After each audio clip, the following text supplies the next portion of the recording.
कि जो ये आप बोल रहे थे ना कि ये इंटरनेट बंद कर रखी है, एक मिनट कुछ हाँ, मैं पूछूं। ये देखिए हम 5-6 दिन से यहाँ पे हैं। पिछले हफ्ते भी 2-3 दिन लगा के गए, 2 दिन के गैप चले गए पंजाब, फिर हम 3 दिन से यहाँ पे हैं। ये जैमर 3 दिन पहले नहीं था यहाँ पे। अब इसका एक ही मकसद हो सकता है कि ये जो यहाँ पे लोग हैं जो किसानों की मदद में आते हैं, किसानों के आंदोलन को मजबूत करने के लिए आए हैं, चाहे डॉक्टरी पेशे के लोग हैं या कोई और NGOs हैं, उनकी बात जो वो कर रहे हैं वो आवाम तक ना पहुँचे। इनका जो दुख दर्द है, जिस हालात में किसान यहाँ रात में ठंडी में मच्छर में ये बीमारियों में और तरह तरह की दिक्कतों में जो रह रहे हैं 24 घंटे यहाँ पे अपने आंदोलन के कारण, उनकी सही बातें जो है ना वो देश के अवाम के नज़र में ना आए।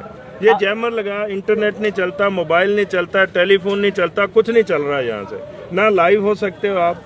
इंटरनेट को डाउनलोड करने में यहाँ कोई 1G 2G 3G 4G कुछ भी नहीं, सब जैमर के थ्रू माध्यम से बंद कर रखे हैं। ये एक आज़ाद मुल्क में एक नागरिक के अधिकारों का हनन है। ये ऐसा नहीं हो सकता, सरकार नहीं कर सकती किसी भी तरह से, पर कर रही है। इसका मतलब यही है कि ये लोकतंत्र नहीं है, ये लोकतंत्र की हत्या है, अधिकारों का, नागरिकों का हनन है।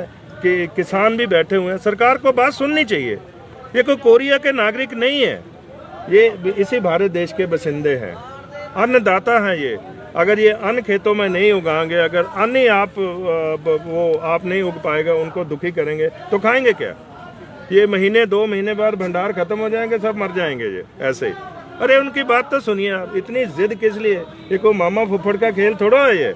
अरे देश के नागरिकों का है, देश का सवाल है ये। आपको क्यों लग रहा है कि सरकार क्यों रोक लगा रही है इतना समय से, क्यों नहीं काम करने दे रही है? मानसिकता साफ नहीं है और वो एक ग्रुप को, अपने आप को, ये मैं तो यहाँ तक कह देता हूँ, सरकार ने देश के ऊपर नाजायज कब्जा करके रखा हुआ है। जैसे किसी के प्लॉट के ऊपर, किसी की जायदाद के ऊपर नाजायज कब्जा होता है, चाहे वो EVM के माध्यम से है या जैसे है। मैं थोड़ा हट के जरूर बोल रहा हूँ, पर यही सच्चाई है। अवाम नहीं बोलेगा।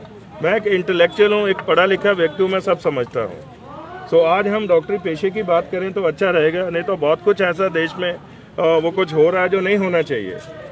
एक आदमी की जिद के आगे आप लाखों लोगों की जान के दुश्मन बने हुए हैं। क्यों बने हुए हैं भाई? हमने क्या बिगाड़ा है यार? क्योंकि किसान ने अन्न उगाया, वो हल जोतता है, वो रात दिन मेहनत करता है, वो अपने बच्चों को छोड़ता है, परिवार को छोड़ता है और देश के जो दूसरे नागरिकों के बारे में सोचता है। इसलिए ये जैमर इसलिए खड़ा हुआ है कि किसानों की बात जो है देश के अवाम को ना पता चले। ये इसलिए सब हो रहा है। ये आप मोदी सरकार को क्या कहना चाहेंगे इस समय? हम यही बेनती करना चाहेंगे, उनसे निवेदन करना चाहते हैं, प्रधानमंत्री जी से भी, उनकी पूरी कैबिनेट से भी, जो भी इसमें इन्वॉल्व है, कि किसानों की जल्द से जल्द इनको बुलाकर बात सुने और इनकी जो जायज़ मांगे हैं, हमें भी पता है, मैं भी किसान का बेटा हूँ, तो हमें भी पता, बात ही नहीं करना चाहते। और बात करने से पहले आपका स्थिति बना देते हैं ऐसी कि किसान बात ना कर पाए। ये कंडीशन होगी, ये कंडीशन अपने नागरिकों के साथ। आप कोरिया के नागरिक थोड़ा, पाकिस्तान के थोड़ा, बांग्लादेश के थोड़ा, अरे भाई भारत के नागरिक हैं, उनके साथ बात करने के लिए भी आपको कंडीशन का जरूरत है। क्यों? ये लोकतंत्र है, हर किसी को बात रखने का अधिकार है पूरी तरह से। तो रखे बात, आपका सुनना, आपका जो है ना, वो आपको चुना इसलिए गया है कि आप नागरिकों की बात सुने और खास करके इस वक्त आप किसानों की बात सुने। क्यों नहीं सुन रहे आप? आपको क्यों लगता है कि सरकार क्यों नहीं सुन रही है? इसकी वजह क्या है? वो दबाना चाहती है, किसानी को खत्म करना चाहती है, किसानी को बर्बाद करना चाहती है। वो 57% पे 6% जो दुनिया में हो रहा है वो भारत में भी करना चाहती है। ये मॉडल तो फॉलो कर रहे हैं अमेरिका का, कनाडा का, यूरोप का।